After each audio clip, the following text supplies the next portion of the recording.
Sr. Engenheiro, muito boa tarde, seja bem-vindo a este espaço de entrevista no Académico, na UMTV também. 2 anos envolvidos da última entrevista que nos concedeu para o próprio jornal. Há aqui alguns assuntos que, obrigatoriamente, com o passar dos anos, tiveram algumas mudanças significativas, mas vamos voltar ainda ao início. Há 10 anos que é administrador dos Sazum. Que diferenças é que encontra nesta equipa, nesta instituição, aqui dentro da Universidade do Minho, desde o dia que entrou até agora? Jovem, percurso longo, embora o tempo passa rápido, como costumo dizer.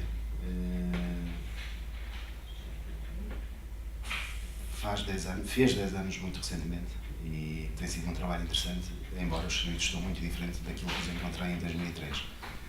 Embora a equipa de recursos humanos seja praticamente a mesma, não houve grandes alterações ao nível de recursos, logicamente tudo aquilo que foi pensado para os serviços e tudo aquilo que faz parte do seu plano estratégico tem vindo a ser consolidado e concretizado. Mas basicamente tudo que diz respeito à gestão está ligeiramente diferente e também no que diz respeito ao resultado e àquilo que os alunos esperam na oferta de serviços. Houve uma grande evolução dentro da Universidade de Minho, ao nível da criação de novas unidades alimentares, ao nível da criação de novas infraestruturas desportivas, ao nível da melhoria e qualificação dos espaços de residências. Portanto, houve um salto, que eu diria, muito grande entre 2003 e 2013. Realmente os serviços estão num patamar, mesmo quando comparado com outros serviços a nível nacional, o patamar de excelência, no que diz respeito às suas atividades, aos seus recursos, à qualificação dos próprios recursos humanos, nós somos, diria, uma das estruturas ímpares a nível do nosso país em termos de ação social. Porque realmente temos conseguido ao longo deste tempo evoluir em todas as vertentes e conseguir que os nossos serviços se posicionem em quase todos os vetores, em quase todas as áreas, ao nível da excelência, e isto é importante para nós, como serviço, e logicamente para a imagem que transpomos ao nível da universidade, seja no desporto, seja na qualidade das nossas infraestruturas, na qualidade dos serviços que oferecemos, e isso para nós é importante porque, com todos os efeitos, todo o trabalho que nós fazemos é em prol da imagem da Universidade de Minho e em prol dos estudantes, logicamente, de virem para a Universidade de Minho por ser uma das universidades reconhecidas a nível nacional e a nível internacional. Acha que há um cunho pessoal do próprio administrador Carlos Silva nesta gestão? Não, quer dizer, não da força que, com às vezes, com a força que as pessoas querem transmitir. Isto faz parte de um projeto que tem montes de caras. Logicamente eu represento os serviços, mas a todos os níveis, o que nós temos na base são os nossos trabalhadores e logicamente todos estão embebidos no mesmo espírito, todos estão embebidos daquilo que são os conceitos que nós tentamos dinamizar ao longo destes tempos. Há sempre, logicamente, um cunho pessoal em termos de coordenação de equipas, em termos da própria camaradagem que criamos ao nível das estruturas, sejam elas os dirigentes, sejam os responsáveis, ao nível dos trabalhadores. Qualquer pessoa aqui, eu sou uma pessoa qualquer pessoa tem acesso, costumo dizer, a título pessoal, recebe toda a gente. A título profissional, depende do enquadramento e depende, logicamente, dos seus responsáveis, mas sou uma pessoa que consigo dialogar facilmente com qualquer pessoa da estrutura, seja qual for o problema, e não tenho nenhum problema em expor os problemas, expor as soluções. E isso é importante, isso faz parte daquilo que é uma gestão participada, em que todas as pessoas têm identificado o seu nível de responsabilidade e, logicamente, isto ajuda na gestão dos serviços. O pessoal tem mais a ver com isso, tem a ver com a forma como nós coordenamos a estrutura e tem a ver com a forma como nós dialogamos para a estrutura. Porque se a estrutura não responder àquilo que são os nossos planos de ação e às nossas intenções, nós não conseguimos concretizar os objetivos. E, desse ponto de vista, logicamente, que há sempre um cunho pessoal nestas ações. Mas eu continuo a dizer que isto é um projeto de todos, não é um projeto do administrador, porque muito que o administrador quisesse numa estrutura deste tamanho, não conseguia, sem ter os seus responsáveis, sem ter os seus trabalhadores alinhados com aquilo que são os objetivos da instituição. E nesse aspecto, é desta forma, na implementação, que nós introduzimos sempre um cunho pessoal. Em termos de resultado, logicamente o resultado não é meu, isso é de uma equipa de trabalho e é com essa equipa que nós conseguimos atingir esses objetivos. E foi ao longo destes últimos 10 anos que nós conseguimos exatamente passar daquilo que são os nossos planos de intenções, passar disto para os trabalhadores, e toda a gente na instituição tem vivido o mesmo espírito. O espírito da qualidade, o espírito da responsabilidade, e isso é importante em estruturas como estas, que têm centenas de trabalhadores e que prestam todos os dias serviços. E o administrador vê-se neste cargo por mais 10 anos ou há alguma limitação? Não, há uma limitação de mandato. Logicamente, este reitor irá tomar posse, irá escolher a sua equipa, se eu fizer parte dela, eu costumo dizer que tenho os dias contados, porque necessariamente tenho um mandato máximo de 6 anos, e isso é algo que está na lei e que nós temos que cumprir. Muito bem. Vamos entrar agora um pouco nos temas mais concretos. Última entrevista, nós já estávamos no início da austeridade no nosso país, ou no momento em que começou, os portugueses começaram a sentir um pouco os problemas e sentir na pele também estes cortes que foram impostos, tanto a nível europeu como a nível governamental cá dentro. Afirmou nessa entrevista que achava que a austeridade não iria afetar o bolo da ação social, não iria afetar significativamente. 2 anos depois, que leitura é que faz? Eu ainda tenho a mesma opinião. A austeridade não afeta diretamente aquilo que foram os princípios de ação social. Logicamente que há aqui uma responsabilização do Estado nesta matéria e, nesse aspecto, o Estado tem vindo a responsabilizar-se daquilo que são os princípios de ação social, porque, efetivamente, aquilo que nós gastávamos com bolsas há 3 anos atrás, não gastámos hoje. Ou seja, houve uma diminuição do número de bolseiros face às regras que foram definidas. Ou seja, para mim, há um desequilíbrio direto entre aquilo que são os objetivos do Estado, por exemplo, para o ensino, e para aquilo que diz respeito ao nível de qualificação do nosso país em termos de recursos. Há objetivos definidos até 2020, que o Estado só os poderá atingir se realmente houver um forte investimento na ação social. Porquê? Porque temos um país que está a atravessar já há alguns anos um período de crise acentuada e que, no caso de uma família em que o estudante não tenha recursos, se a ação social não ajudar naquilo que é a frequência, no que diz respeito à frequência do ensino superior, logicamente leva a que as pessoas desistam da formação superior. E isso é um aspecto preocupante, porque o número de bolseiros nos últimos anos, em vez de subir, tem vindo a diminuir. Portanto, não está aqui a questão do bolo. A questão do bolo, portanto, nos últimos anos, penso que há 2 anos atrás, andava na ordem dos 140 milhões. Nós reduzimos 20 milhões, estou a falar de números nacionais, face àquilo que foram as regras implementadas há 2 anos atrás, na altura, o ministro Mariano Gago. Isto leva a que alguns estudantes, portanto estamos a falar também de alguns estudantes, que este estudo também já foi feito para a Associação Académica, alguns estudantes não tenham capacidade de estudar, porque realmente a bolsa que tem, ou efetivamente os custos que têm de frequência, não lhe permitem que a família o consiga sustentar na universidade. E isto é uma preocupação, porque nós, face àquilo que era a crise e face aos valores que estão em causa, necessariamente os valores da ação social, neste caso dos apoios diretos aos estudantes, deveriam estar a subir e não deveriam estar a baixar. Ou seja, deveríamos estar a alargar a malha de pessoas que deveriam estar a beneficiar da ação social e não a apertar a malha de forma que o número de bolseiros diminua. E acha que nesse aspecto o grande culpado é este regime que há de bolsas? É isso acontecer? O culpado aqui é uma questão, aqui a questão principal é uma questão política. É questão de definir as regras de modo a que nós tenhamos um maior número de estudantes a ser abrangidos para a ação social. Logicamente, aqueles que precisam. E não tenho dúvidas pelo facto de nós termos alterado os limites de capitação, pelo facto de estarmos a alterar aquilo que são os rendimentos, não considerar, por exemplo, os rendimentos ilíquidos e passar a considerar rendimentos líquidos, fez com que muitos estudantes que estavam no limiar, e acabam por ser muitos, acabam por ser milhares de estudantes, saiam fora do sistema. Ou seja, acabam por não ter bolsa. Portanto, eram pessoas que eram ampliadas, estamos a falar à volta de 100 euros mensais, estamos a falar no valor da propina, mas que efetivamente eram muitos. E esses estudantes acaba por ser um valor para a família. O facto de estar a suportar esse valor é um valor elevado, porque na prática não é só esse valor. O estudante tem que pagar a propina, tem que pagar o alojamento, tem que pagar a alimentação, tem que pagar aquilo que são os custos da frequência. No caso dos estudantes que têm famílias que têm dívidas, esse é um caso que está a falar, nomeadamente através da... Mas não é novo, porque nós nos últimos anos temos vindo a alertar quer o Poder Legislativo, quer as estruturas do Governo, que realmente há um conjunto de requisitos que são novos, têm cerca de 2 anos, que acabam por afastar milhares de estudantes do ensino superior. Por exemplo, em relação àquilo que é as famílias que têm dívidas ao fisco, neste caso de origem fiscal e à segurança social, dívidas contributivas, são muitas. Portanto, nos últimos 2 anos, e segundo os nossos estudos, e estamos a falar de critérios mistos, porque não estamos a falar, aliás, o Governo costuma olhar para esta matéria de uma forma diferente, Os números dizem que cerca de 5 mil estudantes foram afastados por causa deste critério.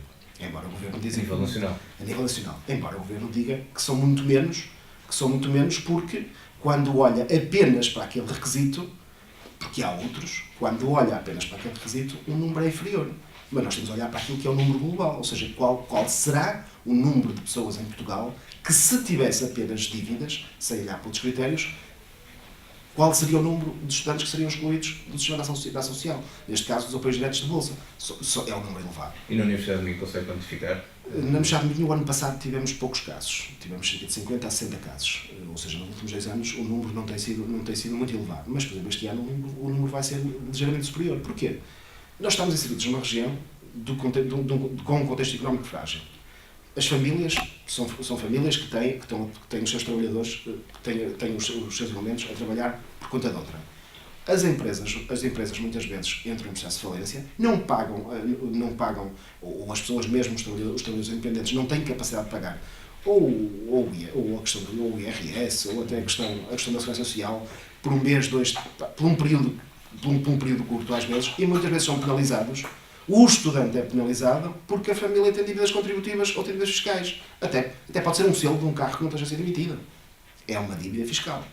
Okay? E que aconteceu em algumas situações. Logicamente, nós tentamos que os estudantes paguem essa dívida e que de alguma forma o sistema da social o apoie imediato. Mas não faz sentido que o estudante, no meu ponto de vista, e isto é algo que nós há 10 anos, juntamente com a Associação Académica, temos vindo a alertar as entidades, não faz sentido que um estudante seja penalizado, que é o caso, pelo caso de haver um elemento, um irmão, alguém que está inserido no seu lugar familiar e que tem dívidas que não interessa o valor, seja ele pequeno, seja ele elevado, não interessa o valor. Mas o estudante acaba por ser penalizado por algo que ele não tem culpa. Não faz sentido indexar, no meu ponto de vista, essa dívida, a não ser que seja do próprio, e se é do próprio, realmente ele não deve beneficiar desse tipo de apoio, ele não deve ser penalizado por alguém do seu lugar familiar que tenha esse tipo de dívidas. Não faz sentido. Mas esta questão ganha agora um ela diferente com o parecer do Provedor de Justiça. Aliás, isto vem na sequência de uma recomendação, de uma queixa que a Associação Académica fez ao Provedor de Justiça, em que nós também demos o apoio necessário a esta matéria, e que faz todo sentido,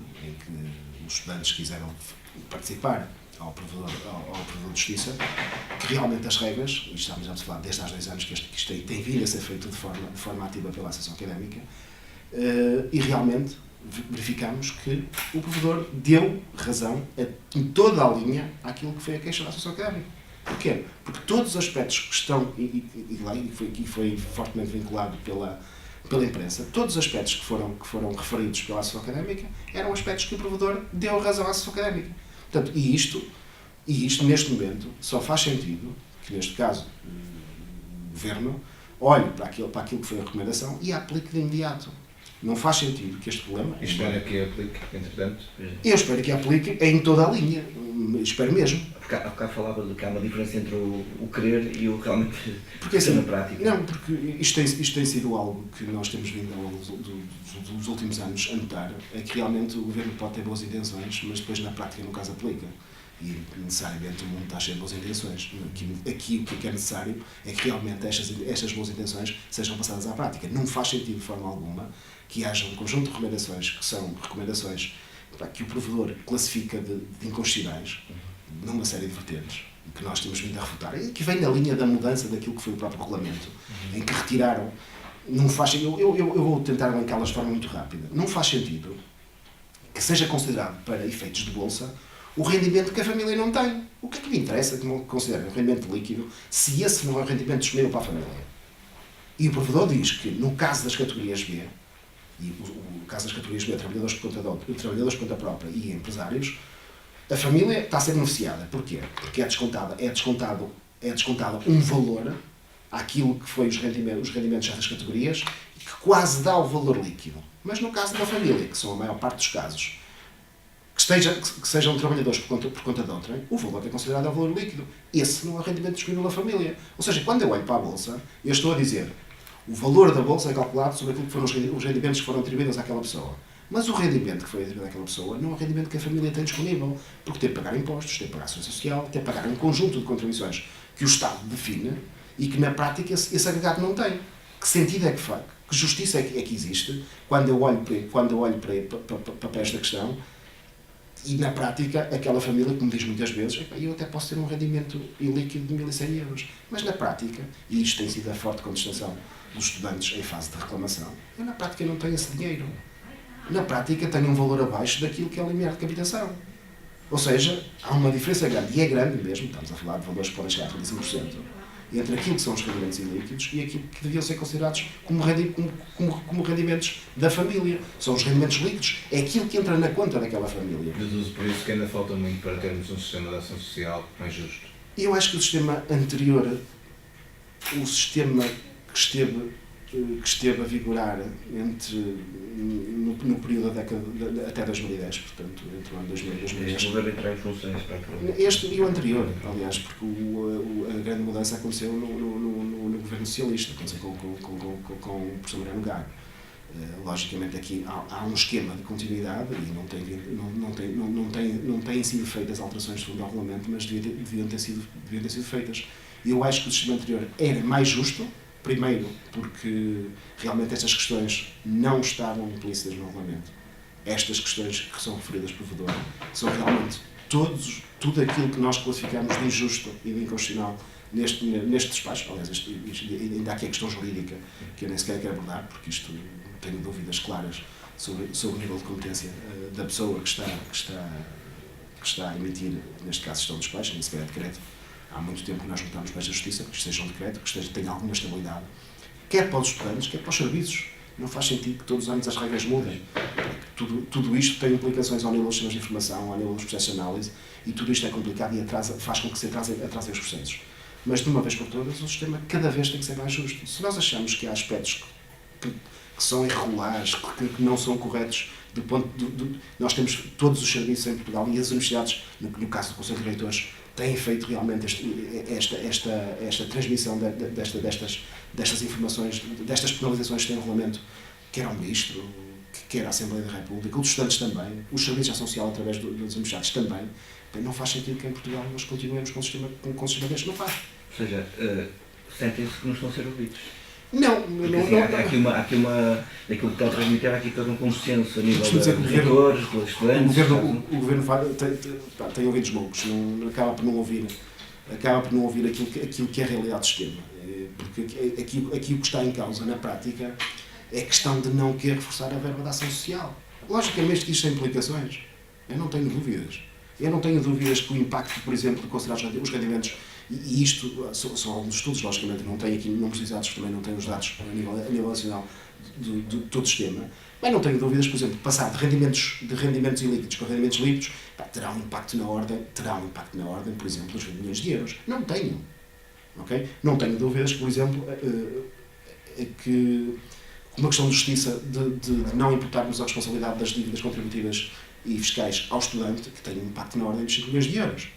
Portanto, isto tem impacto financeiro no processo. E globalmente o valor que aqui está.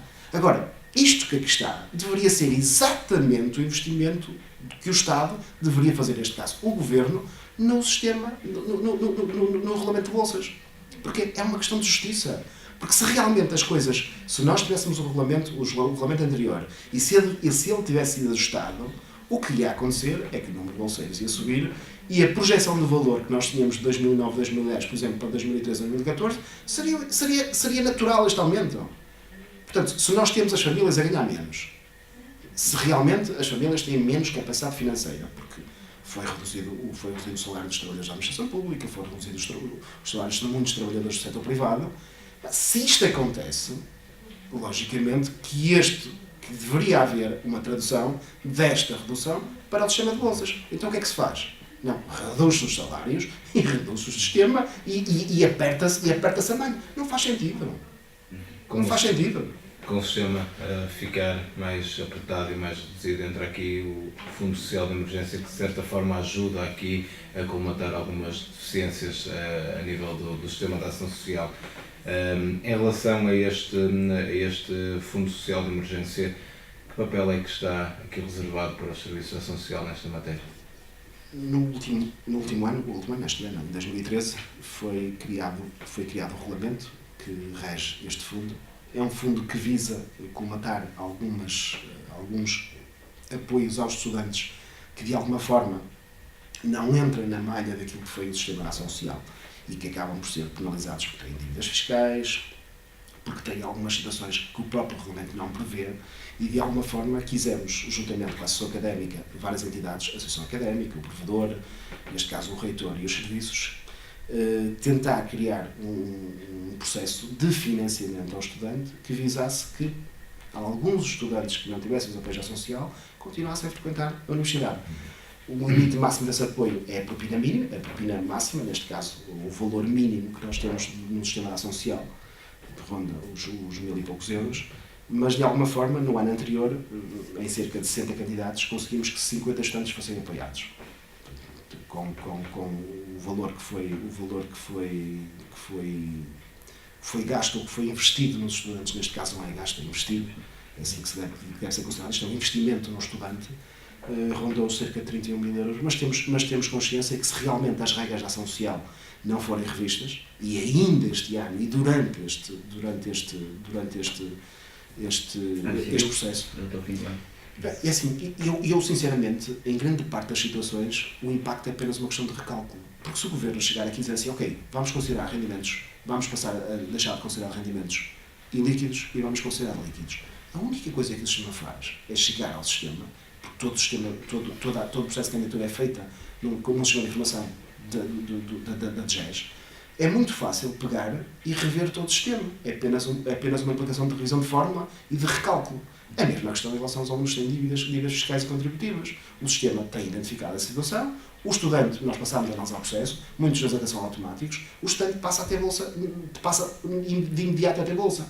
Portanto, grande parte daquilo que diz respeito à questão operacional, da tradução daquilo que foi a recomendação do provedor, é apenas, neste caso, é apenas uma vontade política. Portanto, se houver vontade política para fazer isto, ela é feita de imediato. Portanto, haja vontade política, porque de boas intenções está muito cheio. E na relação ao Fundo Social de Emergência, recordo-me o que Carlos Videira disse na tomada de posse, que esperava que o Estado também, no fundo, juntasse uma verba para aumentar esse bolo. A verba foi atribuída, a verba que foi investida, neste caso, pela universidade, neste bolo, porque aqui não há questão de serviços. Há aqui questões que... A questão do serviço e a universidade, nós fazemos parte de um grupo que é a universidade mínima. Portanto, aqui o investimento global é o investimento da universidade, é independente da origem, como eu costumo dizer, porque também há fundos privados, e como sabem, muito recentemente, os leis de Braga, que quiseram reforçar este fundo e vão reforçar este fundo no sentido de que mais estudantes sejam abrangidos. Portanto, aqui a questão do bolo é uma questão menor, como eu costumo dizer. É importante que nós tenhamos a capacidade de ajudar os estudantes que tenham dificuldade em frequentar o ensino superior. Eu costumo dizer que se houvesse mais estudantes, necessariamente, a universidade conseguiria, de alguma forma, arranjar fundos e financiamento para estas situações. Agora, não faz sentido, e isto foi claro quando se fez o regulamento, e ouviu todas as partes, não faz sentido tentar criar na universidade um sistema que seja quase paralelo ao sistema de ação social. Faz sentido que o sistema de ação social vise aquilo que são as necessidades dos estudantes carenciados. Isso é que faz sentido. Ou seja, o papel aqui dos serviços não é tanto de financiamento, mas sim de detectar os problemas que... Sim, aliás, na parte do processo, a parte processual, aliás, o aluno faz a candidatura nos serviços, a candidatura é analisada, é enviada para todas as entidades que participam neste processo, para a Associação Académica, para o Presidente, para outro elemento da Associação Académica, que também dá no Conselho de Ação Social, que é o do estudante, para o Provedor, e o reitor também costuma estar connosco nestas reuniões, em termos de processo de análise. Nós analisamos, aliás, 100% não há aqui uma questão, das decisões foram tomadas por unanimidade. Às vezes custa-nos, porque há situações em que realmente o regulamento não permite, por exemplo, um estudante que não tenha feito nenhuma cadeira, mas seja um estudante carenciado, que anda aqui um ano sem fazer uma cadeira, o sistema não apoia. Portanto, há aqui questões que são basilares de princípio, mesmo no sistema, no fundo de emergência. Portanto, e nós não podemos, de alguma forma, também afastar-nos destas questões, porque são questões importantes. Agora, há situações, mas o sistema de ação social também prevê isso. Há um estudante carenciado, que esteve internado durante 6 meses no hospital, não fez nenhuma cadeira. Esse estudante deve ser necessariamente apoiado. E o sistema de ação social, neste caso, o sistema de atribuição de bolsas nacional do sistema de ação social, permite exatamente que, em determinadas situações, os serviços tenham a capacidade de apoiar. Agora, ao nível do aproveitamento sem justificação e sem justa causa, é impossível nós criarmos regras que permitam aos estudantes serem apoiados em toda a linha. Portanto, foram definidos um conjunto de situações que estão previstas no regulamento, em que, e grande parte dos estudantes, isto também é importante dizer, grande parte dos estudantes que concorreram ao fundo tiveram apoio. Seja ele material, seja ele porque houve situações em que os estudantes pediam outro tipo de apoios, e foi sempre, nunca lhe foi negado. Agora, eram estudantes realmente especiais, em condições muito especiais. E neste caso, as entidades que lançavam os processos tinham que olhar, porque eram situações que não eram fáceis e que não são passíveis de enquadrar no sistema normal de bolsas. Agora, também sabemos que há estudantes que estão no sistema de ação social, portanto, através de apoios diretos em casa de estudo, e que muitas vezes esse apoio não serve ou não chega para que o estudante frequente o ensino superior. Agora, ele também era uma injustiça de receber dois apoios. Portanto, há aqui uma questão de princípios, que foram princípios basilares na definição do regulamento. Embora neste momento ele está em revisão, está em processo de revisão, porque até ao final do ano deve sair uma nova revisão do regulamento. Aliás, é um processo também que vamos ser ouvidos, a associação académica, nós, o provedor, nós, serviço, o provedor, no sentido de melhorar em alguns aspectos aquilo que é a atribuição de bolsa através do fundo. Agora, eu espero também que o Sistema Nacional de Bolsas seja revisto no que diz respeito àquilo que foram as recomendações do provedor. Espero mesmo, porque, de alguma forma, eu acho que todas as recomendações que foram emitidas pelo provedor, com base naquilo que foi a queixa da associação académica, se forem todas implementadas, eu não tenho dúvidas que vamos ter um dos melhores sistemas de atribuição de bolsas a nível dos últimos anos. Porque realmente falta juntar tudo aquilo que eram os aspectos anteriores a 2009 e que estão nas recomendações do provedor ao novo regulamento. Se isso for feito, eu não tenho dúvidas. Nós vamos ter um melhor sistema de ação social. Logicamente, vamos continuar a ter aspectos. E vamos ter aspectos de injustiça de pessoas que não precisam do sistema, mas continuam a ter bolsa. Logicamente que esse número diminuiu face àquilo que eram os anteriores regulamentos. Porquê? Porque nós sabemos, por aquilo que é o nosso sistema fiscal em Portugal, que continua a haver famílias que, do ponto de vista fiscal, nós sabemos que até têm direito à bolsa, mas do ponto de vista moral, as pessoas não deveriam ter direito a essa bolsa. E estamos a falar de quê? Estamos a falar de um número muito pequeno de pessoas, mas existe, porque na nossa sociedade, nas sociedades não somos todos iguais, há um conjunto de pessoas que aproveita aquilo que são as facilidades do sistema fiscal e as usa em toda a linha. Portanto, isto é algo que está intrínseco na nossa sociedade e que as pessoas... Porque se eu tenho uma empresa, isto é um aspecto complicado, eu tenho uma empresa, eu sou o dono da empresa e eu recebo o ordenado mínimo. Okay? Tenho uma família que mais ninguém trabalha. As propriedades que eu tenho em termos de carros, de casa, de empresa, está tudo em nome da empresa. Para o processo de bolsa, só conta o rendimento do empresário. Ou seja, para o Sistema Nacional de Bolsas, esse agregado é pobre. É carenciado. Eu tenho dúvidas sérias sobre isso. Agora, há uma diferença grande entre aquilo que é o sistema fiscal, okay, e o sistema moral da nossa sociedade. Agora, felizmente... Mas há volta a dar a isso? Há alguma forma de identificar isso? Temos que mudar o sistema fiscal, ou um dos aspectos que deveria ser considerado, embora na recomendação do provedor ele não abordou essa questão, os rendimentos das sociedades deveriam ser consideradas para efeitos de bolsa de estudo. E, se fossem consideradas para efeitos de bolsa de estudo, não tenho dúvidas, tínhamos o sistema perfeito. Porque realmente os estudantes não eram abrangidos. Agora, na prática não acontece. Nós já em 2009 enviámos uma lista extensa. Em 2009, em cerca de 6 mil candidatos, tivemos cerca de 100 bolseiros com bolsas elevadíssimas. Aliás, foi noticiado também com a ação da imprensa, com bolsas elevadíssimas, e moralmente eu não tenho problemas em afirmar que essas pessoas não deveriam ter direito à bolsa. Não deviam. Porquê? Porque os rendimentos das sociedades não eram e não são considerados para efeitos de atribuição de bolsa de estudo. Agora, deveriam ser. Não faz sentido, porque o governo diz assim, este rendimento não é rendimento disponível à família. E isso é uma falácia, porque na prática, quem paga a gasolina é a empresa, quem paga a empresa, quem paga a gasolina é a empresa, quem paga o carro é a empresa, quem paga a amortização da casa é a empresa. A família, o agregado está a negociar isso. E em Portugal, logicamente, se nós temos assim, em 80 mil, se nós representarmos aquilo que é o nosso bolo, recebemos 10%, poderíamos dizer e fazendo assim apenas uma projeção rápida, sem grande caráter científico, que teremos em 100 mil 1% desses candidatos. Teríamos 1000 pessoas a beneficiar do Sistema Nacional de Bolsas que moralmente não deviam ter bolsa. Entramos agora no desporto e o Chazon tem assumido aqui o desporto como uma das grandes bandeiras também. Esta aposta é para continuar e de que forma é que é para continuar? A aposta no desporto é uma aposta que vem de longe, embora grande parte deste trabalho, nós em 2003, 2004, quando digo nós serviços, e foi com a ajuda da Universidade e também com a Associação Académica, nós quisemos que o desporto fosse um vínculo da imagem da própria Universidade. Ou seja, nós sermos reconhecidos também fora do espaço nacional, ou seja, na Europa, sermos reconhecidos por aquilo que é o investimento no desporto. E tentamos, a partir de 2004, criar um plano, criar uma estratégia, no sentido de que, e uma estratégia que visa um conjunto de ações.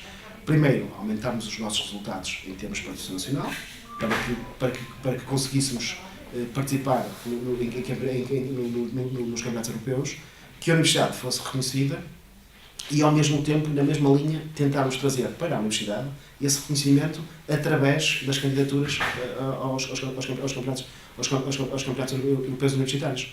E conseguimos, aliás, grande parte deste esforço, se vocês verificarem a partir entre 2004 e 2013, nós temos um leque ou quase de ano a ano, nós temos um mundial ou um europeu a realizar aqui na Universidade, seja em Braga ou seja em Guimarães. Portanto, este trabalho fez parte daquilo que era a definição dos nossos objetivos em termos de serviços. Portanto, quando eu falo na questão de excelência, também falo na questão de excelência do desporto. E a excelência tem a ver com o facto de nós melhorarmos, e através deste trabalho, nós melhorarmos a imagem da Universidade de Minho, porque é importante para nós que a Universidade de Minho seja reconhecida para além de Portugal. Porquê? Porque, necessariamente, se o aluno da outra universidade diz, esta universidade é excelente em termos de desporto, ou seja, o aluno pode querer ir para estudar porque irá querer participar no nosso plano, ou seja, o aluno vem para... Vocês sabem, nós temos muitos alunos arábios a participar nas nossas equipas. Isto é importante para nós porque é uma questão também de passar uma cultura desportiva na própria universidade. Nós não temos o curso de desporto, não é essa a nossa missão. Nós é providenciar, neste caso, o acesso ao desporto e à competição aos alunos. Não vê como uma mais-valia? Vejo. Aliás, o desporto para nós é uma mais-valia. Aliás, e mesmo a organização destes mundiais para nós é uma mais-valia. O curso de desporto em si? O curso de desporto será uma mais-valia se ele for integrado numa lógica da universidade. E vejo, aliás, nós temos sido defensores disso, que a Universidade de Minho, inclusive, o próprio reitor da Universidade de Minho também tem feito esse discurso de criar, naquilo que é numa linha pós-graduada, ou em termos de formação avançada, a área de desporto da Universidade de Minho. Ela já está definida também no próprio plano da Universidade. E não tenho dúvidas que isso fará sentido, no sentido de também trazer e requalificar os nossos quadros, neste caso da região, e melhorar aquilo que é o desempenho desta área, não só na Universidade, porque aqui há uma relação. Nós temos um caso único em Portugal, porque também criámos aqui uma relação e uma dinâmica muito especial com todos os agentes. Neste caso, estamos a falar de serviços e associação, que são os principais agentes dinamizadores destas atividades, porque na competição o clube que está aqui é o clube da Associação Académica, portanto é esta a imagem. A nível nacional, a imagem da Universidade, onde a Associação Académica participa de forma ativa. Mas logicamente há aqui outras entidades na região que são agentes importantes deste motor. Os clubes, o Braga, o ABC, o Guimarães, portanto, há aqui um conjunto de clubes e esta relação clara entre estas entidades acaba por criar uma dinâmica diferente na própria cidade. Porquê? Porque acabamos por partilhar recursos, sejam atletas, sejam pavilhões, sejam infraestruturas, sejam treinadores, e acabamos por criar uma dinâmica muito forte em termos de região. E isto acaba por se traduzir em resultado esportivo. Porquê? Porque se nós conseguimos que o estudante tenha menos treinos, se conseguimos que as horas de treino sejam muito focadas em períodos que todos possam, se nós conseguimos partilhar os treinadores, em vez de estarmos a pagar 2 treinadores em determinado horário, se nós conseguimos rentabilizar estes recursos todos na estrutura da região, para nós é muito importante, porque acabamos de ter resultados ao nível dos nacionais, sejam nas equipas federadas, ao nível dos resultados esportivos naquilo que são, no que diz respeito à competição universitária, e depois, em termos de resultado, e este ano será um ano especial, muito especial, porque há 3 anos que nós ficamos em segundo lugar no ranking da EUSA, necessariamente este ano há de ser diferente. Portanto, iremos fechar o Para ranking. melhor, não é? Para melhor. Portanto, iremos fechar o ranking na próxima semana em Moscou com o Europeu Taekwondo, e não tenho dúvidas que o resultado final, portanto, este ano, será aquilo que nós já deveríamos ter nos últimos dois, porque as regras mudaram, acabaram por ser mais justas, as regras de contabilização das participações e de resultados esportivos, e este ano se chama mais justo, portanto, e acabamos por ter esse reconhecimento. Porquê? Porque houve também aqui um trabalho muito forte da Associação Académica. Nós tivemos 122 medalhas no último ano letivo. Isto traduz um esforço da Associação, dos serviços, da Universidade, porque neste caso há um investimento muito grande da Universidade nesta matéria. A Universidade financia o desporto na Universidade de Minho. Portanto, e isto acaba por traduzir, todo este trabalho é traduzido no apoio, no investimento que a Universidade faz e na interação entre a Associação Académica e este caso é a Universidade através dos serviços. Portanto, e isto é que traduz este resultado. Agora, logicamente que aqui que os recursos também ajudam, porque há uma estratégia definida já há muito tempo, o investimento da Universidade foi sempre feito nesta matéria, os nossos recursos humanos são bons, são muito bons, são recursos de excelência. Também, aliás, no caso do Dr. Fernando Parede, ele também acaba por ter uma visão muito mais abrangente que se calhar que temos noutras universidades. Porquê? Ele é membro da FISU, é membro da EUSA, portanto tem uma visão em termos de estratégia para esta vertente que é importante para o desenvolvimento do desporto na Universidade de Minho. Portanto, os recursos humanos logicamente que ajudam, toda a equipa que está abaixo também é importante para todos os efeitos. Depois, esta tradução destes objetivos é passada para os treinadores, é passada e alinhada para a Associação Académica e os serviços. Portanto, tudo isto traduz uma prática de anos e que tem tido resultado. Está a falar curiosamente dos recursos humanos, mas não tem havido recentemente algum descontentamento por parte desses mesmos recursos humanos ligados à parte de desporto, às técnicas? Não, assim, nós temos claramente, nós somos uma estrutura que é uma estrutura de excelência. Tem objetivos bem definidos, tem objetivos desportivos, tem objetivos de trabalho. Eu costumo dizer, quem está descontente só tem um caminho. Logicamente que na vida, e também digo isso nos próprios serviços, nós não temos um nível de satisfação de 100% do nosso trabalho nos outros feitos, mas digo com felicidade que 96% dos nossos trabalhadores estão contentes com a qualidade de serviço. Logicamente, temos uma porcentagem pequena de pessoas que não se revêem de alguma forma na estrutura. E esses 4%? Esses 4%, estou a dizer, são da nossa estrutura de gestão, da estrutura financeira, da estrutura alimentar, da estrutura desportiva. Mas é conhecido algum descontentamento por parte de técnicos e funcionários do DDC. Como é que o administrador de JASUM reagiu a esta... Descontentamento em que aspecto? Estavam descontentes com alguns aspectos a nível de definição estratégica dentro Eu acho que aí eu não chamo de descontentamento, chamo de entropia. Porque assim, nós temos, como eu disse, objetivos bem definidos, temos a estratégia bem definida, e nós temos um rumo a seguir. E nesse rumo, as pessoas são contratadas para cumprir esses objetivos. Quando não cumprem esses objetivos, isto não é para o DDC. É para qualquer pessoa da estrutura. Quando uma pessoa contrata um recurso, isto é como uma equipa de futebol, é como uma equipa com outra equipa qualquer, tem uma equipa que tem objetivos. E quem não está bem, sai. Diga uma coisa, já agora, também deve ser uma matéria desconhecida, como é que funciona? Por exemplo, no caso do pavilhão desportivo, os funcionários são pessoas dos quadros, são colaboradores, são... Nós em toda a estrutura temos, nós temos um grupo de pessoas que são trabalhadores, okay, que fazem parte dessa estrutura, são trabalhadores dessa estrutura, trabalhadores de quadro, embora nós na prática não fazemos distinção. Quando nós traçamos objetivos e temos uma missão a cumprir, para nós é diferente do recurso. Okay? Porquê? Nós temos um objetivo, temos um caminho para lá chegar, faz parte daquilo que é um plano de ações, que está perfeitamente definido no plano de atividades, okay? E para nós, todos os colaboradores, e colaboradores são todos, seja a pessoa que tem um vínculo formal à instituição, seja aquela pessoa que nós contratamos, seja numa situação de uma cantina, seja numa situação de pavilhão, nós contratamos pessoas, nós temos um conjunto de tarefas a cumprir durante um ano, contratamos uma pessoa para cumprir aqueles objetivos. E tem uma função específica a desempenhar. E a função está definida e balizada. E essas pessoas são contratadas para esse tipo de trabalho. Seja, como disse, numa cantina, num bar, num desporto, seja qual for a área. são contratadas para esse tipo de papel. Tem que cumprir. Se não quiser, nós temos a liberdade, isso temos, seja qual for o trabalhador aqui, neste caso, se fazemos um contrato com alguém e se ele está a cumprir, tudo bem. Se não está a cumprir, só temos uma opção. Vai embora, vem outro. E selecionamos outro recurso. Isto é como uma estrutura qualquer. Isto é gestão de recursos humanos. Portanto, há objetivos, caminhos, que estão perfeitamente definidos. E estão definidos em contrato, e estão definidos por escrito.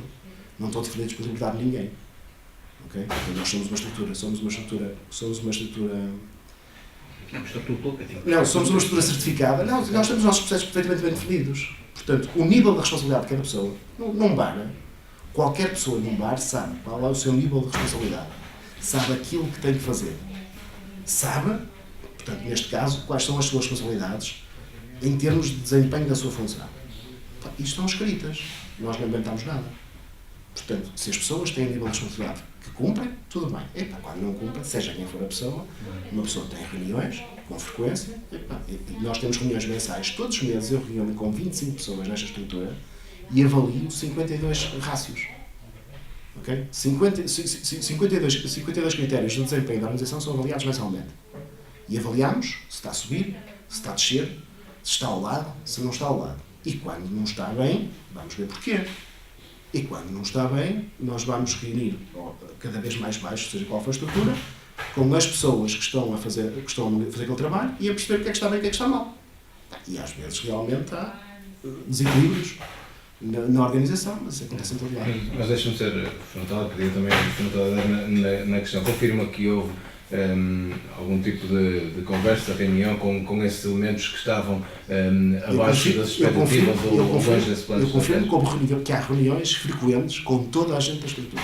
Mas que houve alguma e permita-me a expressão, algum tipo de pressão exercida sobre os mesmos para cumprirem essas estratégias definidas pelos Shazum? Há uma coisa que é clara nesta organização. Nós não temos pressão. Não existe pressão. Existe avaliação de desempenho.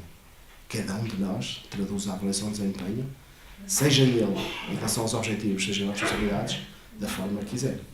E é uma coisa que nós fazemos. Nós não fazemos reuniões individuais, que é outra das coisas que nós temos o hábito nesta organização.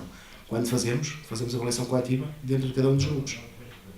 Eu faço uma monitorização de toda a minha estrutura, reúno com as equipas de informática, com as equipas reúno com as equipas da parte financeira, reúno com as equipas de bolsas, reúno com as equipas do alojamento, reúno com as equipas do desporto, reúno com as equipas do apoio alimentar. Reúno com qualquer estrutura. E quando avaliamos em sede de grupo.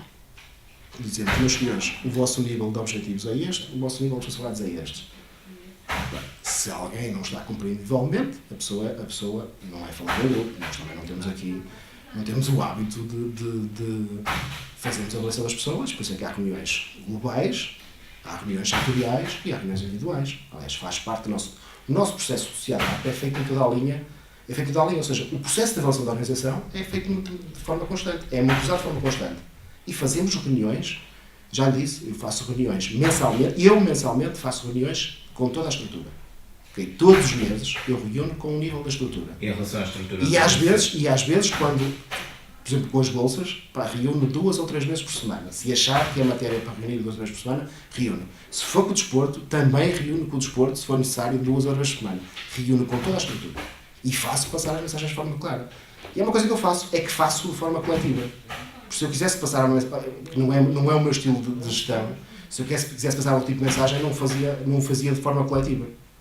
Okay? Portanto, faço de forma coletiva por uma única razão. É exatamente para não deixar a duvidar ninguém. Então, 20 pessoas ou 30 numa sala, e uma pessoa passa as mensagens e passa aquilo que são as mensagens em função daquilo que são os objetivos e em função que é a nível de responsabilidade. E quando alguém, isto não é feito, quando há um desequilíbrio claro no nível de responsabilidade, o dirigente daquela área, se for comigo, se for um recurso meu, eu faço diretamente. Se não for, é o dirigente daquela área que o faz. Agora, em termos globais, faço muitas vezes. Faço mesmo porque é a única forma de eu monitorizar a estrutura e perceber se ela está alinhada ou não alinhada com aquilo que são os objetivos que são definidos. E acontece muitas vezes, por acaso nós temos uma estrutura de excelência, como eu disse, e temos um nível de motivação elevado. Temos. Isto é claro, aliás, vocês podem verificar com outras atividades, tem lá os níveis de desempenho, ou seja, são as pessoas que avaliam as próprias estruturas. E tem também no nível de cada um dos setores. Portanto, e o nível de motivação. Agora, não podemos traduzir um nível de desmotivação de uma pessoa e traduzi-o de forma genérica para a organização. Isso não se pode fazer de forma alguma. Se me perguntam se há pessoas desmotivadas, digo, isto faz parte de uma sociedade, há sempre pessoas muito desmotivadas. Eu posso perceber que há uma pessoa desmotivada em cada matéria, posso perceber, é vulgar nas organizações. Se me perguntam se eu gostava de ter 100% de pessoas motivadas, claro, gostava. Agora, não consigo traduzir aquilo que são as expectativas das pessoas em relação a determinadas matérias. Se perguntarem a um trabalhador se ele gostava de receber mais, todos iam dizer que sim. Se perguntarem a um trabalhador se ele gostava de trabalhar menos horas, ele vai dizer que sim, necessariamente. Agora, há expectativas que as pessoas possam ter, que as pessoas necessariamente podem ter. Agora, eu só me diz respeito àquilo que são os objetivos e responsabilidades. E nesse aspecto, seja qual for a estrutura que nós tenhamos cá, isso é claro para mim. E faço, como disse, faço muitas reuniões com toda a gente. Isso é clarinho nesta organização.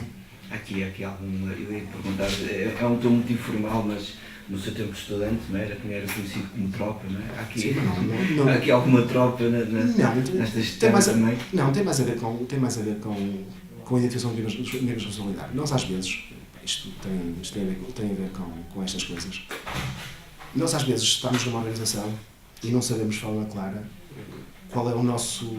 As pessoas no global, embora grande parte da estrutura não funcione assim, porque as pessoas têm claramente identificadas com o seu nível de responsabilidade.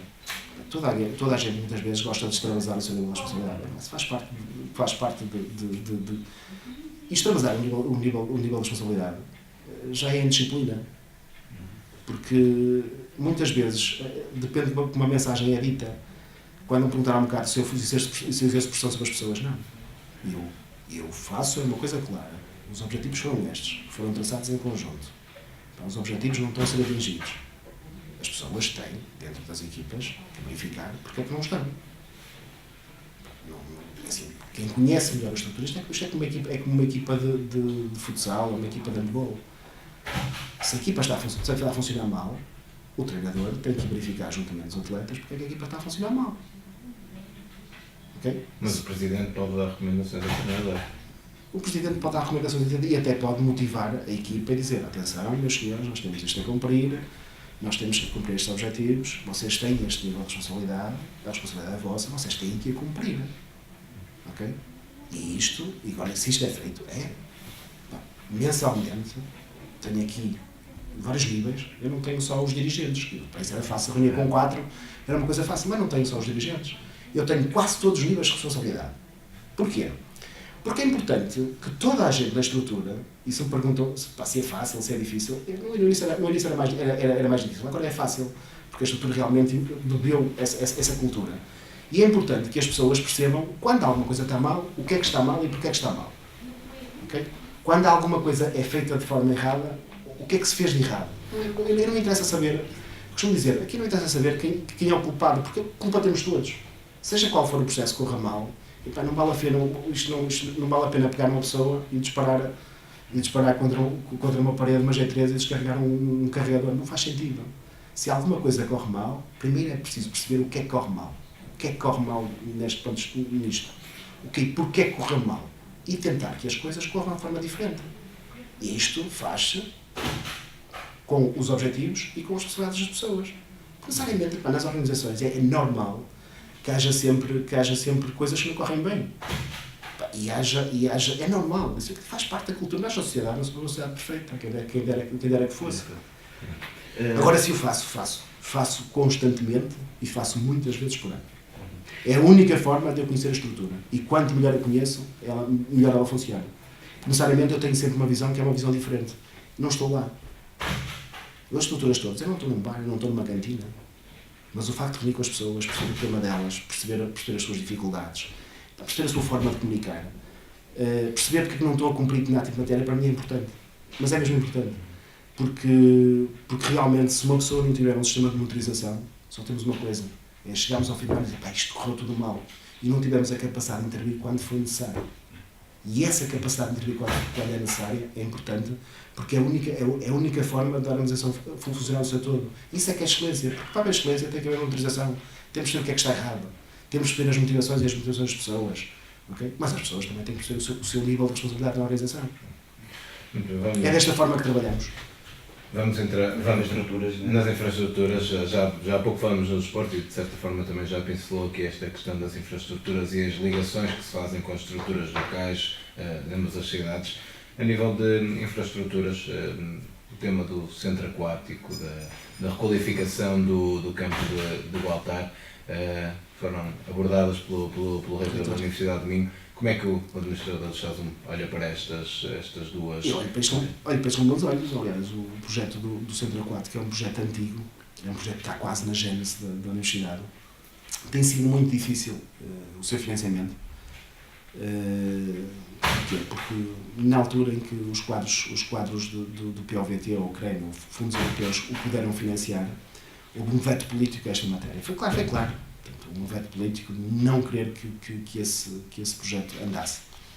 Portanto, foi uma opção política do governo não financiar essa estrutura, porque se assim fosse, neste caso estávamos em 2008, 2009, com certeza que já teríamos a piscina pronta, neste caso o centro aquático. Não será fácil, não tenho dúvidas que não será fácil desenvolver esse projeto, a não ser que haja ou fundos comunitários, ou claramente algumas cenas que financiem esse projeto. Se alguém se sair ao tutor de alguém aí nos próximos anos, acho que é um bom investimento pelos estudantes da Universidade de Minho. Mas acha que com aqui algum apoio autárquico isto poderia... Mesmo o apoio autárquico só depende de uma coisa, só depende de financiamentos europeus. Porque assim, se me perguntam assim, a Universidade de Minho tinha a capacidade de como participar a verba, porque assim, quando é um fundo comunitário, há uma verba que pode rondar os 70% a 85%, que é dada por fundos comunitários, fundos europeus. E o Estado tem que cobrir, neste caso, de entre 15% a 30%. Se me perguntam se nós tínhamos a capacidade de fazer, como fizemos em quase todas as situações, isto é importante dizer, desde 2004, nós fizemos um investimento significativo em residências, em cantinas, em bares. Só para terem ideia, desde 2004 até agora nós fizemos investimentos na ordem dos 20 milhões de euros. 20 milhões de euros. Estamos a falar, algumas foram financiadas também por alguns projetos europeus. Agora, nós cobrimos sempre as comparticipações. Nós todos os financiamentos que tivemos, neste caso do POVT, de CRENs, etc., foi a Universidade que cobriu sempre a comparticipação nacional. Ou seja, a única verba que recebemos de 2004 até 2013 diz respeito à única verba PIDAC na altura, que foram 250 mil euros, foi dada em 2009, foi a única vez entre 2009 e 2013 que nós tivemos comparticipação nacional, ou seja, que que o Estado financiou parte daquela construção. Os Eiras de Santa Tecla, o Bar 2 em Guimarães, este pavilhão aqui, todos os investimentos feitos nas cantinas, bares, etc., de requalificação e melhoria dos espaços, não houve um investimento do Estado. Houve um investimento da Universidade no sentido de como participar sempre a verba nacional. Se me perguntam na piscina se houvesse num projeto europeu que financiasse a 100%, nós colocámos... Quanto é que custaria um projeto desta área? O projeto está estimado entre 4 milhões a 6 milhões. Portanto, depende do desenvolvimento do projeto, dos materiais. Temos ali, também tem a ver com localização. Mas aqui é onde já agora essa localização, vamos para a vista, não é? A localização do projeto foi apresentada em 2009, debaixo dos campos de Rala Centénica. Ou seja, era nós aproveitarmos toda a estrutura de base do pavilhão, criámos o centro aquático, e tentámos ao mesmo tempo ter um espaço interessante, que era criar uma dinâmica diferente com as novas salas de musculação, portanto, requalificar o espaço e ao mesmo tempo criar uma nova infraestrutura. Aliás, tem um projeto disso, se depois quiserem ver, mostro-vos o projeto disso. Portanto, esse projeto foi porque nós analisamos realmente... E a ideia de construir imediatamente abaixo do campo do altar... Seja qual for o sítio, é assim, logicamente que há aspectos positivos e negativos. Quando nós centralizamos uma estrutura, temos que centralizar recursos. Todas as estruturas de gestão. Qual era a vantagem de nós termos uma estrutura agregada à estrutura de funcionamento do pavilhão? É que o funcionamento decorrente, ao nível de recursos humanos, ao nível de gestão interna do pavilhão, fosse feito pelas mesmas equipas. Se nós tivermos uma piscina fora, recebemos sempre de um grado, logicamente temos que pensar na estrutura de gestão dela, porque vai obrigar a deslocar uma equipa de recursos para aquele espaço. Aliás, nós temos isto, temos Braga e Guimarães e também temos recursos deslocalizados. Agora, se me perguntam se não eu gostava de ter uma Universidade de Minho centralizada num sítio, claro que gostava. A poupança em termos de recursos era muito superior, não precisava tantas unidades, não precisava tantas infraestruturas, isto tem esta perspectiva. Se ela for fora, eu costumo dizer, seja qual for o projeto, desde que seja um projeto útil à instituição, nós estaremos sempre com o papel nesse projeto. Agora, preferimos um que, ao longo do tempo, minimizasse aquilo que são os custos de funcionamento. Porque quando o investimento está feito, quando o investimento é feito, quando uma infraestrutura é construída, nós depois já temos só uma coisa que é custos de funcionamento. E custos de funcionamento têm a ver com a energia, têm a ver com a energia, a água, a luz, o gás e recursos humanos. Quando as estruturas são estabilizadas, logicamente, há uma poupança significativa.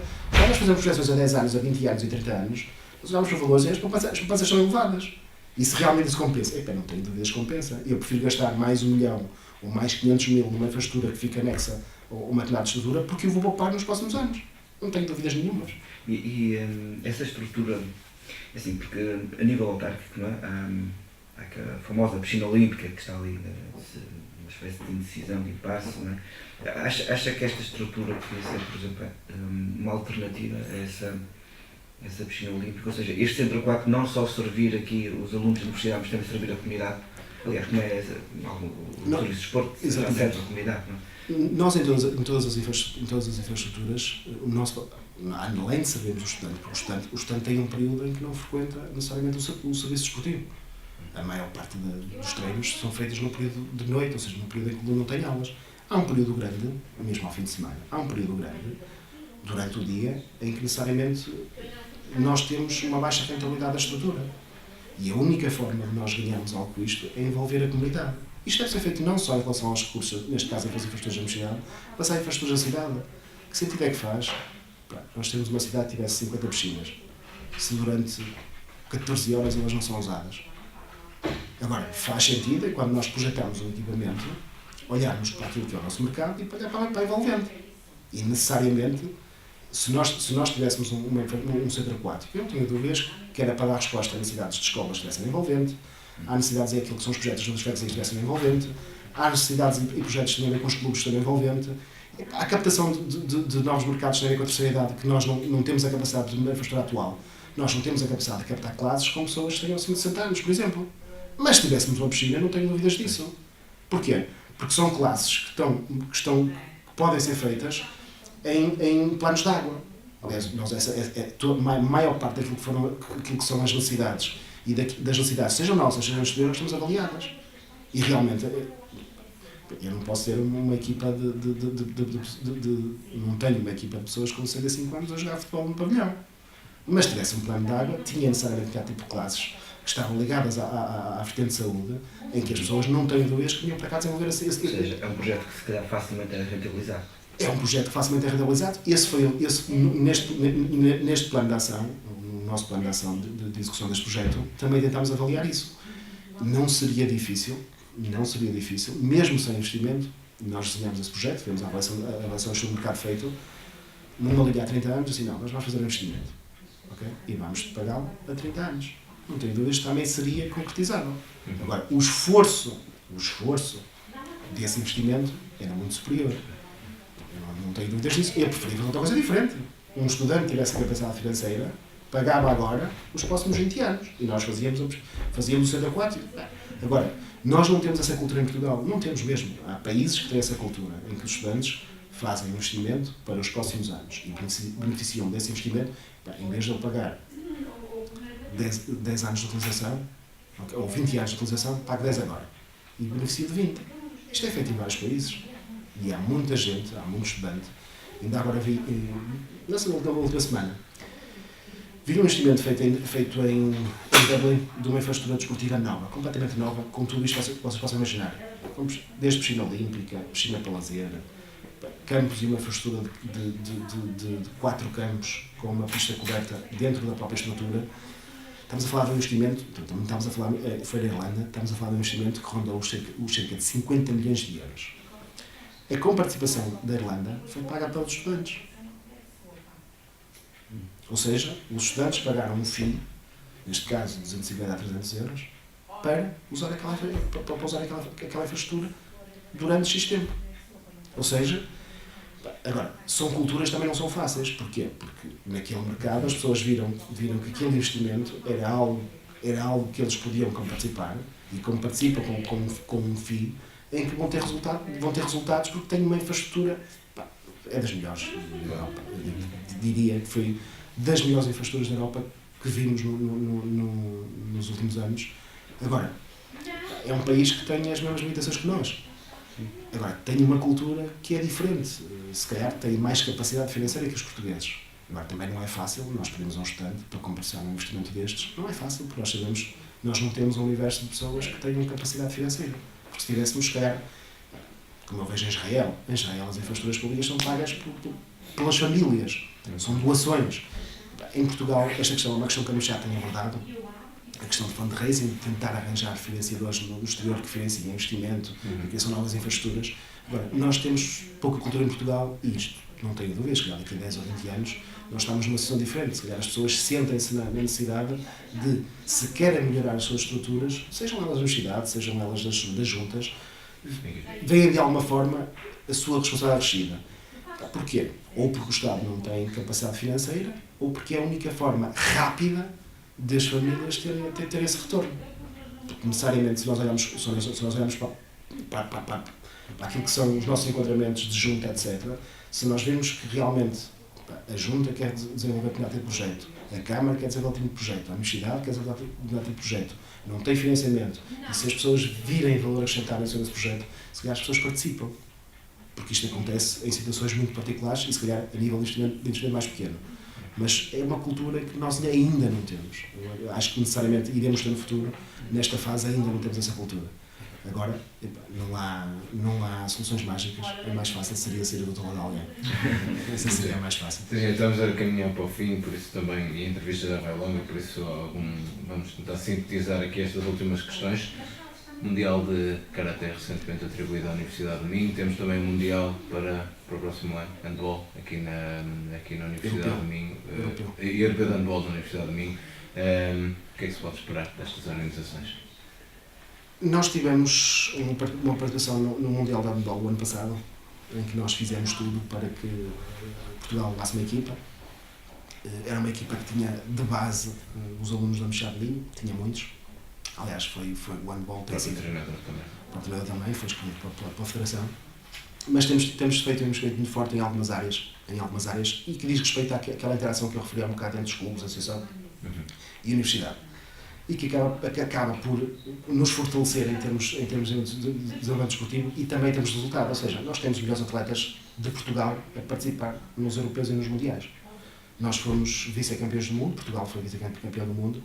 E pá, tenho pena porque devíamos ter sido mesmo campeões do mundo. Portanto, foi daqueles azares que acontecem, isso faz parte do percurso desportivo também.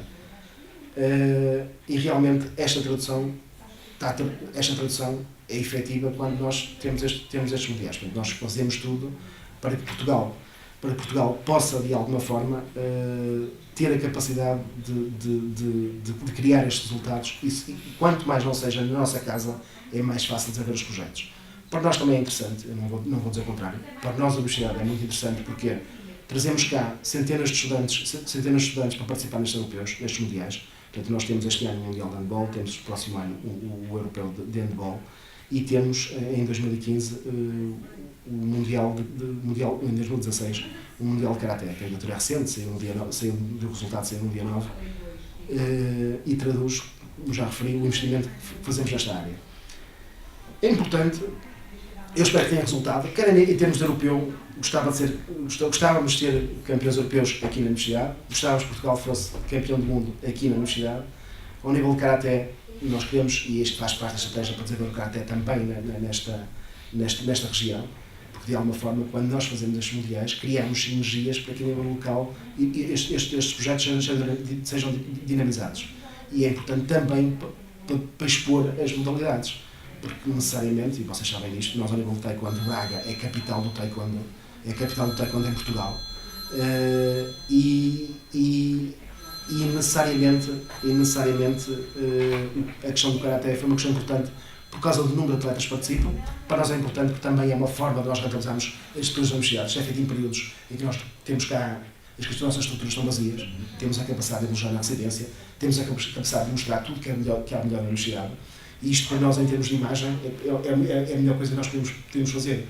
Portanto, temos os recursos todos nesta altura deslocados para este tipo de atividades, e com certeza, que não tenho dúvidas nenhumas, também, e é importante dizer isto, estes projetos não são projetos só da universidade, são projetos da universidade e dos estudantes. Aliás, o Presidente da Comissão, isto é algo que nós assumimos de forma clara, até na Europa. Isto não é normal, porque geralmente na Europa não é normal ter um estudante à frente de uma comissão destas, mas em Portugal é algo que nós assumimos de forma clara. Nós, na universidade, sempre que há um mundial, sempre que há um europeu, à cabeça está um estudante. Porque isto representa exatamente este tipo de estruturas. São estruturas que foram feitas para os estudantes. Okay? Por trás dele, tem que estar uma boa equipa, tem que estar uma grande equipa para que o projeto tenha sucesso. Isso temos feito ao longo dos últimos anos, também temos tido bom presidente da ação académica, sempre quero dizer. Aliás, até foi recrutar um ex-presidente da ação académica para quase o todos. Mundial de agora tanto bom. Exatamente. Não, o Roque já trabalhou connosco no xadrez e no futsal. Trabalhou connosco, teve uma experiência interessante, agora também foi administrador da banda interior. Recentemente lançámos o desafio para ele vir connosco construir também este Mundial, pela experiência que tem e também pelo currículo que tem, porque, como eu disse, grande parte dos presidentes que me chamam muito tempo são excelentes presidentes, não tenho dúvidas disso. E acho que os bons recursos nós também devemos ter a capacidade de pelo menos, temos de chamar e ficarmos com os melhores. Isso não tenho dúvidas. Aliás, tem acontecido isso. Mudando aqui um bocado para a área das residências, estas têm, como é que está a taxa de ocupação? Não sei se corresponde à realidade que tem diminuído. Estou aqui a dizer asneira, pronto, as asneiras, não é? A taxa de ocupação, neste momento, se eu não estiver enganado, deve estar em 98,6 desta semana. Se nós fazemos a taxa de ocupação à semana, nós temos, isto faz parte... Ou seja, são números superiores ao ano passado? Não, são idênticos. A monitorização de todas as áreas é feita. Algumas áreas eu identifico, recebo à semana, outras recebo ao dia, depende das bolsas, mas recebo ao dia. E quando o processo não está terminado, eu quero saber estatisticamente como é que está o processo. Okay? Quero saber se está a 70, se está a 80, se está a 90, porque para nós é importante avaliar este desempenho. Mesmo no caso das bolsas, quando as coisas não estão bem, chama a equipa toda, diz, ok, o que é que se passa com estes números? Qual é a perspectiva de, pelo menos para perceber como é que está o processo, porque às vezes a estatística pode não dizer tudo. E rir com as equipes dizer, nós temos aqui, os números estão a dizer que são 50, mas daqui a 2 semanas é quê? É 60? É 70? Como é que vocês têm os processos? Porque quem trabalha diretamente com as coisas sabe de forma rápida saber como é que está. E numa conversa rápida nós percebemos como é que está a situação. Nós temos a mesma coisa. À semana eu recebo os dados da alocação e os pedidos que estão feitos. Ou seja, para saber se a tendência é uma tendência de crescimento, se é uma tendência de saída, mas felizmente, acontece todos os anos, sempre que os alunos chegam cá, procuram residência.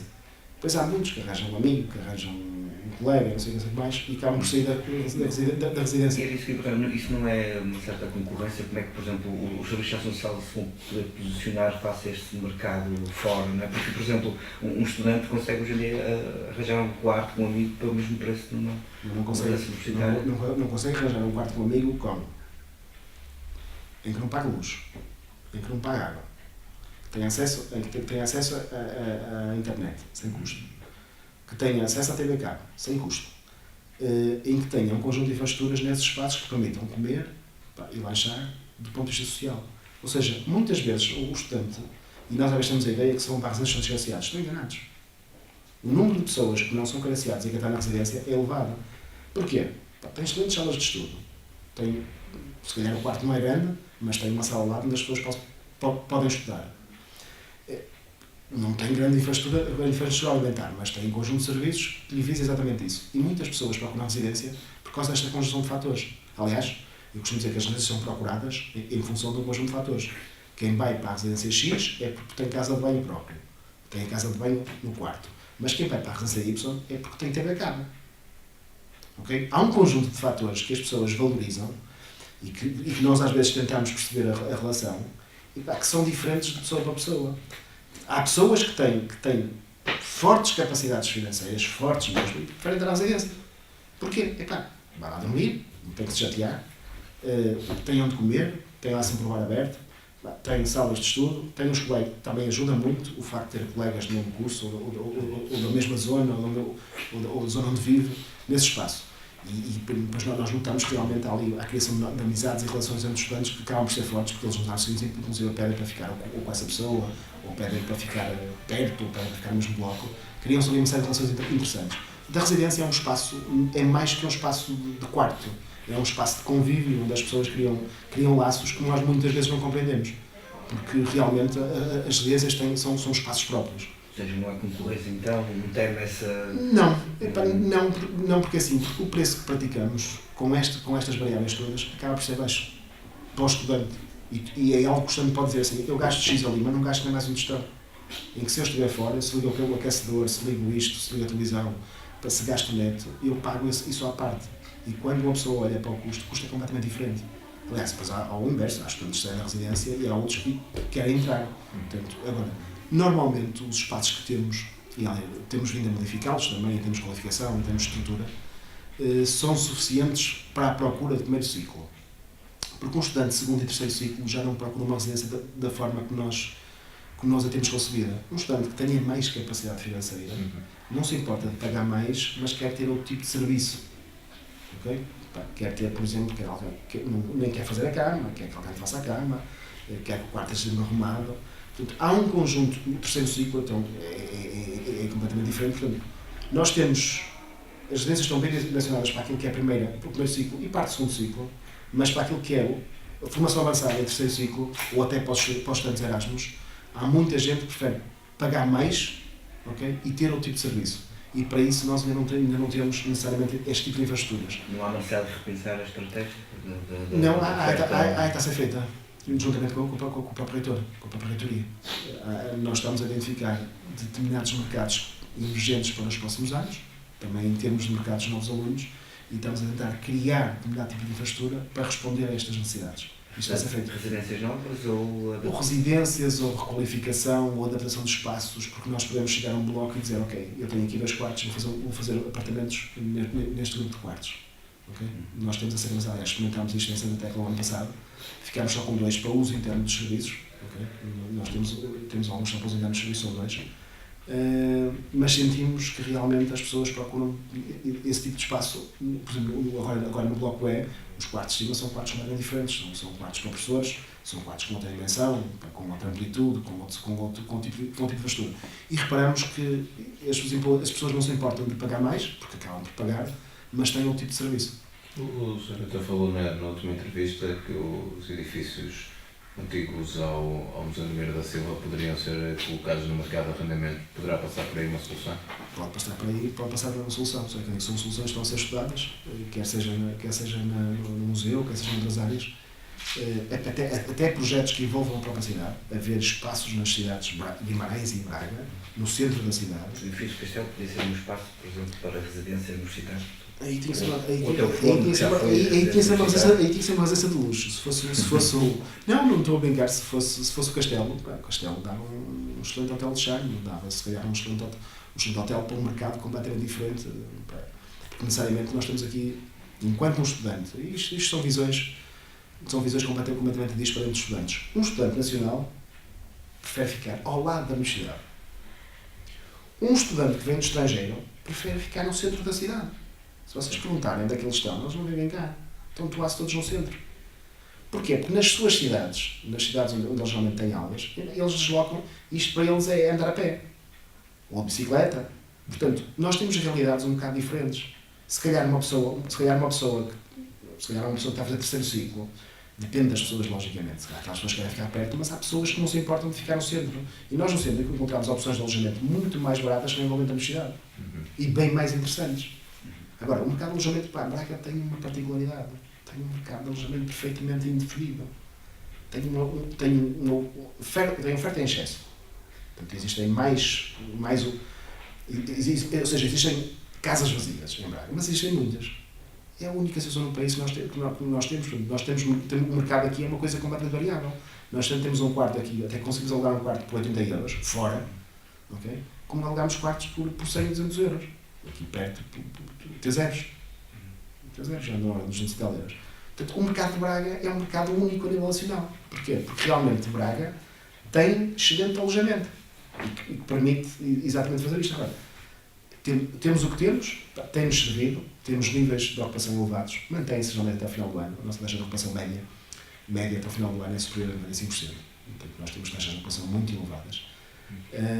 Agora, eu acho que aquilo que serão os novos mercados emergentes para as universidades, e nós também temos que tratar essa realidade, ou seja, pode haver projetos nas cidades para integrar a universidade, sejam eles da Câmara, privados, pode haver projetos muito interessantes que poderão ser usados para dinamizar estes novos mercados. E nessa altura, quer dizer, que nós, a Associação Académica, vamos criar necessariamente, não é criar uma agência, mas é criar uma relação que também permita dinamizar esse mercado, como nós vemos com o desporto. Portanto, tentar criar relações, porque a Associação Académica o que quer é que os estudantes se sintam realizados e quer prestar serviço aos estudantes. Se nós pudermos prestar tudo em conjunto, criar um sistema de oferta regulado, que permita validar, no fundo, e tudo isto, o alojamento em Braga, é interessante para todos. Quem também se teve que adaptar foi o serviço alimentar face à concorrência aqui na zona limítrofe da Universidade. A questão de temos aí mais concorrência e alguns estudantes também optam por outros serviços fora do campus. A Universidade lançou recentemente serviço de takeaway, uma reformulação também do sistema de máquinas de vending. Em relação ao sistema de takeaway, como é que isso está a correr? Sei que já foi implementado em alguns bares, entretanto deixou de o ser, não está a ter os devidos retornos que se esperava. Começando pelo envolvente, nós temos um nível de o nosso mercado é um mercado para o estudante. É um mercado com qualidade, de baixo custo. E é um mercado onde o estudante é o estudante que serve. É o estudante que vai ao... Portanto, nós não temos um serviço de balcão. Não existe serviço na Universidade de Minho. E nós temos, claramente, dois grupos de estudantes na Universidade de Minho. Aqueles que têm capacidade de pagar um serviço qualquer, e temos aqueles que infelizmente têm menos capacidade. E os nossos serviços, nós somos um dos serviços que mais faturamos em Portugal. Aliás, mais que a Universidade de Porto. Em termos de faturação a nível da parte alimentar, aliás, grande parte do nosso autofinanciamento decorre deste serviço. Temos cantinas cujo valor que o estudante paga não paga o valor global de serviço, e temos bares em que o valor que o estudante paga é um valor que paga necessariamente o valor do serviço. E muitas vezes o estudante, quando sai do nosso mercado, sai por duas razões. Ou porque não gosta, okay? e que são poucos, porque quando as pessoas experimentam, passam a gostar. Aliás, há pessoas que dizem, eu nunca fui à cantina, mas quando vão, eles ficam lá. Ou seja, voltam a usar o serviço. E digo isto porque nós fazemos 6.000 inquéritos ano e percebemos essa realidade. Mas há um estudante que necessariamente está disposto a pagar todo tipo de serviço. Ou seja, quer chegar a um sítio, sentar-se e que alguém lhe pergunte o que quer e que lhe leve as coisas. E esse estudante tem capacidade financeira para esse serviço. É algo que nós estamos a pensar, é algo que já temos em projeto, não gostaria de entrar agora. Será ali na nova zona verde, chamamos de ação de entrada da universidade, que se prevê a construção de um edifício de um novo serviço alimentar, querido. Não é? Exato. Nós queremos fazer um serviço completamente diferente daquilo que temos. É um serviço diferenciado em termos de preço. Porquê? Porque o tipo de serviço que vamos prestar é um tipo de serviço que o estudante que está cá dentro, porque depois o estudante, o que acontece? Quando uma pessoa vai lá fora e come um sumo de laranja natural, ou come uma torrada ou uma moça mista, não paga o valor que paga cá dentro. Paga um valor completamente diferente. Muito inflacionado. Muito inflacionado. Mas há pessoas que têm a capacidade, porquê? O espaço é agradável. Está num espaço, e vocês sabem todos isto. Geralmente uma pessoa procura um bar porquê? Ou para ver as caras femininas ou elas as caras masculinas. Okay? Ou porque tem bom ambiente.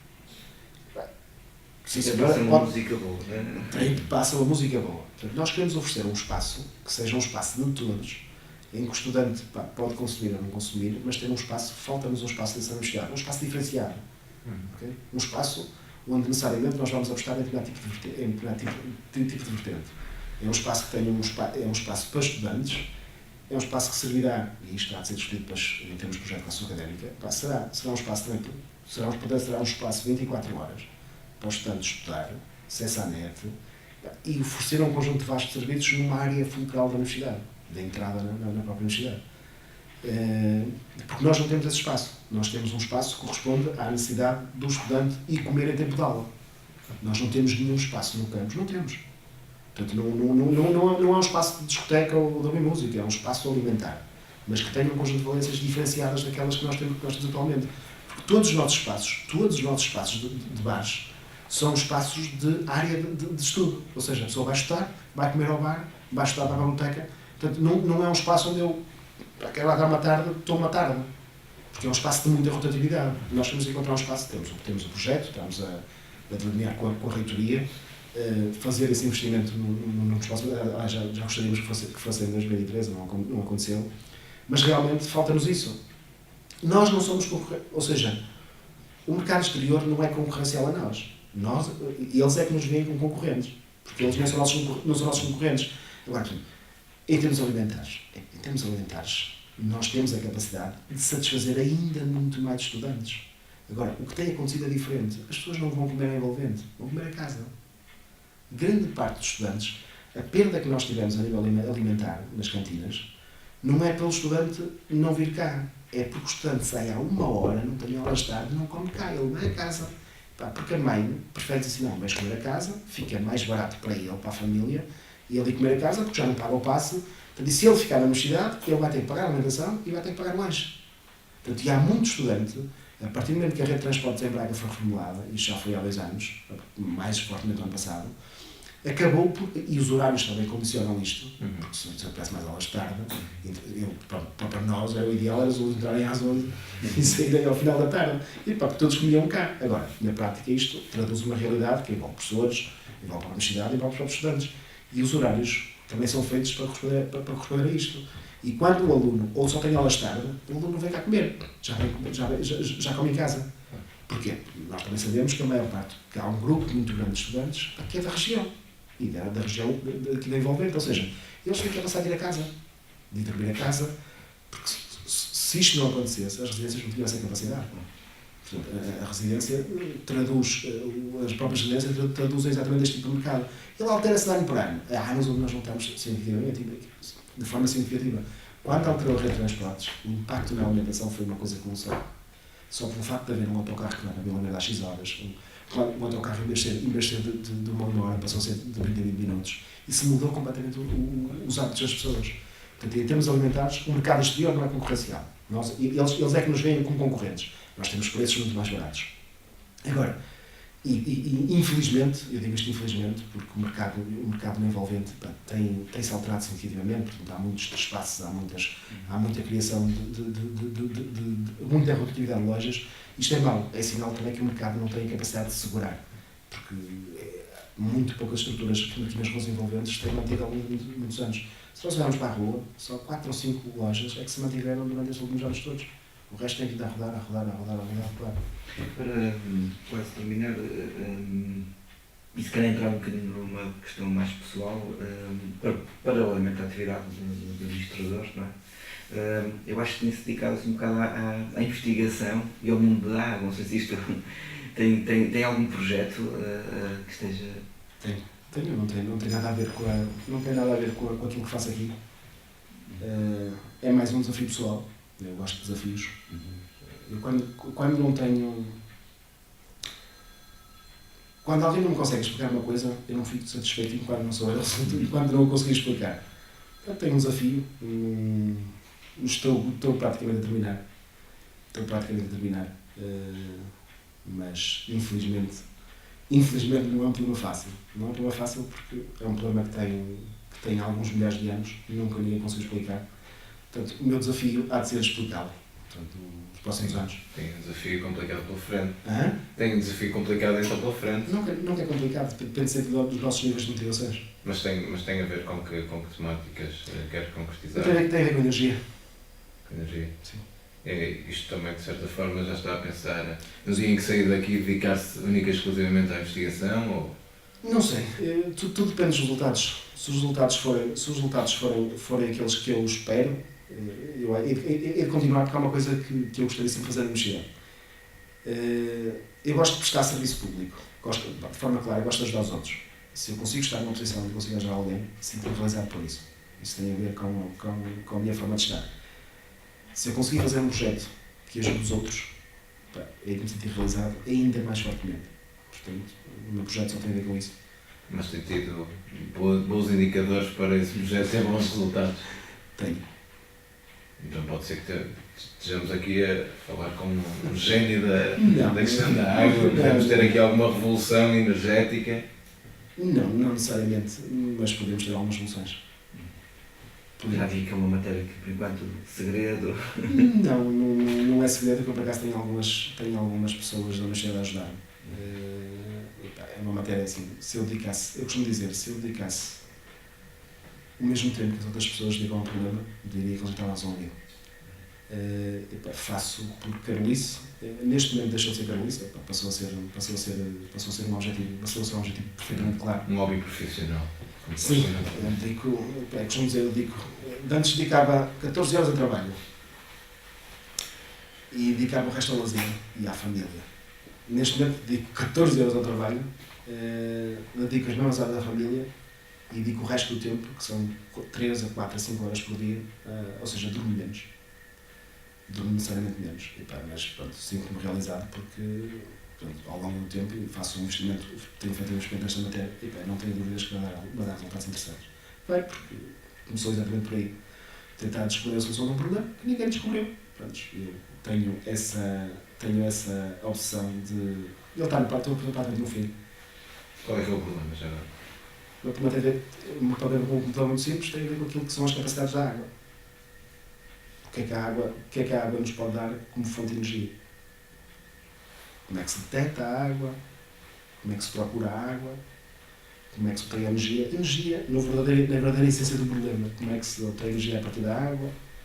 Portanto, seja ela de forma for. Eu estou num problema simples. A gente já uma entrevista para ver se temos projeto. É um problema simples, é um lobby interessante. Tenho encontrado pouca gente que tem o mesmo problema, mas enfim. Muito bem, senhores, obrigadíssimo. Obrigado, Daniel.